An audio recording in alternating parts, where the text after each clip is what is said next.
Night நல்லா அசந்து தூங்கிட்டு இருக்கும்போது, கால் டக்குன்னு புடிச்சுக்கிட்டு ஒரு வலி வலிக்கும் பாருங்க. அந்த வலி நமக்கு உயிரே போயிட்டு வர மாரி இருக்குங்க. நம்மளும் கால மடக்கி பார்ப்போம், நீட்டி பார்ப்போம், எழுஞ்சு பார்ப்போம், நடந்து பார்ப்போம். ஒண்ணும் பண்ண முடியாது. என்ன பண்ணாலும் ஒரு 10 நிமிஷத்துக்கு அந்த வலி நம்மள படுத்தி எடுத்துட்டு தான் போகும். ஸோ இந்த மாரி உங்களுக்கு வந்திருக்கா? எனக்கு சின்ன வயசுல கிரிக்கெட் விளையாடும்போது நெறைய முறை வந்திருக்கு. ஸோ இந்த மாரி வயசானவங்களுக்கும் அடிக்கடி வரும்.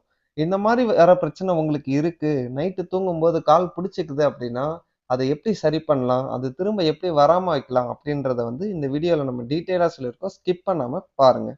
இந்த மாரி நமக்கு ஏன் கால் இழுக்குது? அதாவது கிராம்ப் ஆகுது. அதுக்கு வந்து நம்பர் 1 டீஹைட்ரேஷன் ஒரு காரணமா இருக்கலாம். தண்ணி நெறைய குடிச்சோம் அப்டின்னா, இந்த ப்ராப்ளத்த சால்வ் பண்ணலாம். செகண்ட் வந்து மசில் ஸ்ட்ரெயின் ஆகுறது. அதாவது நம்ம திடீர்னு அதிகமா ஸ்டெப்ஸ் ஏறுனாலோ, இல்ல ரொம்ப தூரம் நடந்தோம் அப்டின்னாலோ, நம்மளோட மசில் வந்து டயர்ட் ஆயிட்டு கிராம்ப் ஆகுறதுக்கு சான்சஸ் அதிகமா இருக்கும். தேர்ட் வந்து எலக்ட்ரோலைட் இம்பேலன்ஸ். அதாவது நம்ம ஒழுங்கா தண்ணி குடிக்கல அப்டின்னா, நம்ம பாடிக்குள்ள வந்து சோடியம், பொட்டாசியம் வந்து ஈக்குவலா இருக்காது. அந்த டைம்ல மசில் கிராம்ப்ஸ் நடக்கிறது சகஜம். ஸ்போர்ட்ஸ் பிளேயர்ஸ் எல்லாருக்குமே இந்த எலக்ட்ரோலைட் இம்பேலன்ஸ்னால தான் மசில் கிராம்ப் ஆகுது. எக்ஸர்சைஸ் எதுவும் பண்ணாம செடென்டரி லைஃப் ஸ்டைல்ல இருந்தோம் அப்படின்னா, மசில்ல வந்து ஃப்ளெக்சிபிலிட்டி கம்மியா இருக்கும். அதனால கிராம்ப் ஆகுறதுக்கு சான்சஸ் அதிகம். ஸோ டெய்லி எக்ஸர்சைசிங் அண்ட் ஸ்ட்ரெச்சிங் வந்து நமக்கு கிராம்ப் ஆகுறதுல இருந்து தடுக்கிறதுக்கு ஹெல்ப்ஃபுல்லா இருக்கும்.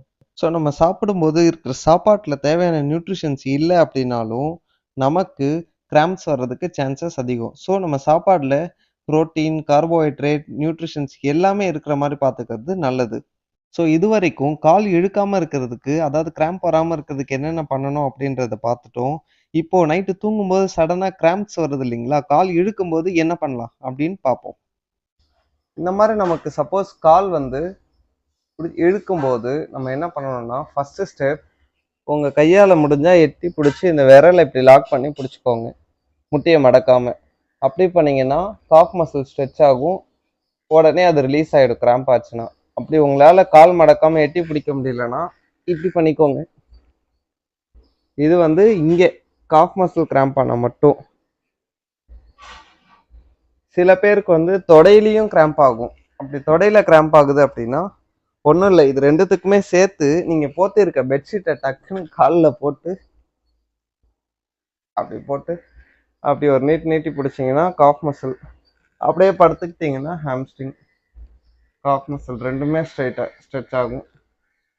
நல்லா ஸ்ட்ரெச் பண்ணிட்டீங்கன்னா வலி குறைஞ்சிரும். ஒரு 15 செகண்ட்ஸ் இல்ல முடிஞ்சதுன்னா உங்களால முடிஞ்சீங்கன்னா 30 செகண்ட்ஸ் கூட ஹோல்ட் பண்ணலாம். ஹோல்ட் பண்ணீங்கன்னா பெயின் சீக்கிரமா குறைஞ்சிரும். மேலும்